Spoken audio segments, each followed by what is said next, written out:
దేవునికి స్తోత్రం.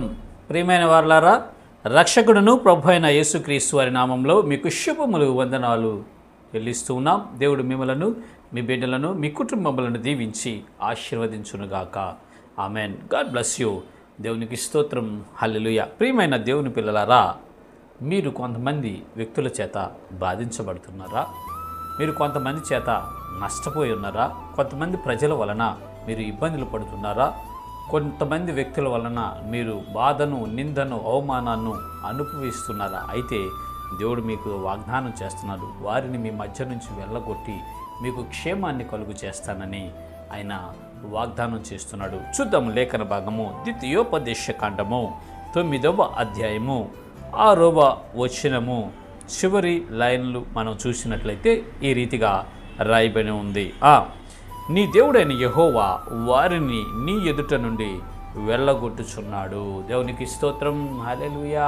ప్రియమైన దేవుని పిల్లలారా, మీరు విశ్వాసం ఉంచండి. నీ దేవుడైన యెహోవా వారిని నీ ఎదుట నుంచి వెళ్ళగొట్టుచున్నాడు. ఇక్కడ ఇశ్రాయేలు ప్రజలకు దేవుడు చేస్తున్నటువంటి వాగ్దానం ఇది. ఐగుప్తు దేశంలో బానిసలుగా ఉన్నప్పుడు దేవుడు మోజెస్సును పంపించి వారిని విడిపించి వాగ్దాన దేశమైనటువంటి కానాను, పాలు తేలు ప్రవహించు కానాను దేశం నడిపిస్తూ ఉన్న క్రమంలో వారు మోయాబు మైదానంకి వచ్చేసారు. నెబో పర్వతం కాడకు వచ్చినప్పుడు ఈ ద్వితీయోపదేశ కాండంలో దేవుడు మోజెస్ ద్వారా మాట్లాడుతూ ఉన్నాడు. ఆ కానాను దేశంలో దాదాపుగా 7 జాతుల ప్రజలు ఉన్నారు. వారందరూ పాపాత్ములు, దుర్మార్గులు, కీడు చేసేటటువంటి వారు, హానికరులు. అలాంటి వారందరినీ వెళ్ళగొట్టేసి ఆ దేశాన్ని దేవుడు మీకు అప్పగిస్తున్నాడు నానా అని మోజెస్ ద్వారా వాగ్దానం చేసాడు ఆనాడు ఇశ్రాయేలు ప్రజలకి. ఆ వాగ్దానం చేసినటువంటి దేవుడు ఆ వాగ్దాన భూమిని వారికిచ్చి వారిని స్వతంత్రింపచేశాడండి. అట్లాగే ఈ దినాన ప్రియమైన దేవుని పిల్లలారా, ఓ విశ్వాస వీరులారా, క్రైస్తవులారా, దేవుని రక్తము చేత కడగబడి ఆయన యొక్క ఆత్మచేత ముద్రించబడినటువంటి ప్రియులారా, మీకు ఇబ్బంది కలిగిస్తున్నా, మిమ్మల్ని వేధిస్తున్నా, మీకు అయిష్టతను కలుగు చేస్తున్న, దేవుని దృష్టికి ఇష్టం లేనటువంటి వారిని అందరినీ మీ మధ్య నుండి ఆయన వెళ్ళగొట్టబోతున్నాడు. మీ మధ్య నుండి ఆయన వెళ్ళగొట్టబోతున్నాడు. మీ మధ్య నుండి ఆయన వెళ్ళగొట్టబోతున్నాడు. అయితే మీరు మౌనంగా ప్రార్థన చేయండి.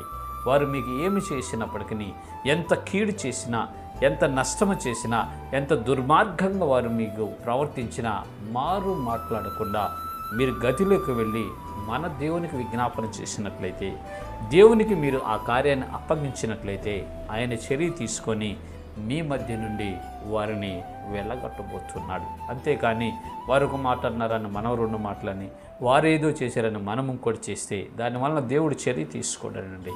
ఎందుకంటే మనమే పని చేస్తున్నాం కదా. మనం పనిచేసే కంటే కూడా దేవునికి అప్పగిస్తే ఆయన న్యాయం చేస్తాడు. దేవునికి అప్పగిస్తే ఆ సమస్యను పూర్తిగా డిస్ట్రాయ్ చేసేస్తాడండి. కాబట్టి ప్రియమైన దేవుని పిల్లలారా, మన సమస్యలు, మన బాధలు, మనల్ని హింసిస్తున్నవారు, మనల్ని వేధిస్తున్నవారు, మనల్ని బాధిస్తున్న వారి గురించి మనము ప్రార్థన చేద్దాం. దేవునికి అప్పచెప్పినప్పుడు ఆయన వారిని మన మధ్య లేకుండా వెళ్ళగొట్టేసి మనకి స్వేచ్ఛ, స్వతంత్రాన్నిచ్చి, సంతోషాన్నిచ్చి, ఆనందంతో నింపుతాడు. ఇట్టి కృప దేవుడు మనందరికీ కలుగు చేయనుగాక. ఆమెన్. God bless you. దేవునికి స్తోత్రం. హల్లెలూయా.